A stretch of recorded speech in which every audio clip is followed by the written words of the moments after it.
Hello guys, welcome back to my channel. তোমরা আছো বিন্দাস ব্লগার তৃষ্ণা দলুয়ের সাথে। ভিডিওর শুরুতে সবাইকে জানাই রবীন্দ্র জয়ন্তীর আন্তরিক অভিনন্দন, শুভেচ্ছা ও ভালোবাসা। আমাদের কলেজে রবীন্দ্র জয়ন্তীর আগের দিনই রবীন্দ্র জয়ন্তী পালন করার কথা ছিল, তাই আমরা সবাই মিলে সকাল সকাল তাড়াতাড়ি রেডি হয়ে চলে গিয়েছিলাম আমাদের কলেজে।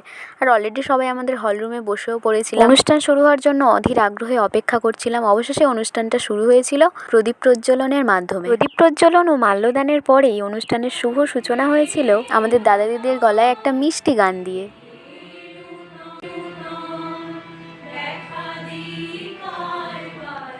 তো তারপরেই একটা আবৃত্তি, আর তারপরে আমার বন্ধুদের গলায় একটা গান শুনেছিলাম।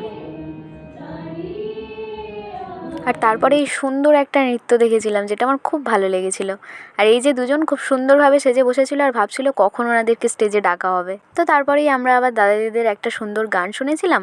আর তারপরে আমাদের সবার প্রিয় বাংলার স্যার আজ এই দিনটি সম্পর্কে আমাদেরকে কিছু বলেছিলেন। এই দুই দিদি যেমন সুন্দর সেজে এসেছিল, ঠিক তেমনই সুন্দর নেচেও ছিল। তো তারপর সুমনাদি একটা আবৃত্তি বলেছিল, আর কৃত্তিকাদির কাছ থেকেও একটা সুন্দর গান শুনে নিয়েছিলাম আমরা সবাই। আর আমার তো সেই কলেজে আসার ফার্স্ট প্রোগ্রাম থেকেই রিমিদির নাচের যে এক্সপ্রেশনগুলো দেয় সেগুলোর প্রতি ফিদা হয়ে গেছি। তো আমার তো রিমিদির নাচ খুব ভালো লাগে। তো তারপর সুকৃতিদির গলায় একটা সুন্দর গান আর দিশার একটা সুন্দর নাচ দেখার পর আমরা সবাই মিলে বসেছিলাম। আর এরই মাঝখানে এই যে দুটো বন্ধু সবসময় সেলফি তুলতেই থাকে, যেই আমি ক্যামেরা অন করেছি ওরা সব অফ করে দিয়েছে।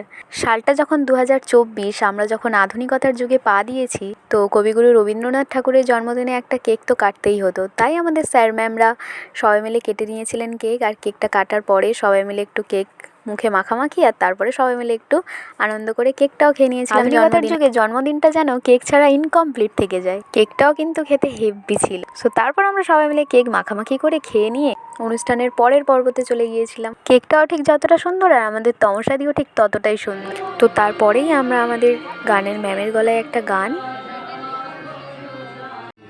আর প্রিন্সিপাল স্যারের গলায় একটা সুন্দর গান শুনে নিয়েছিলাম এই বিশেষ দিনে।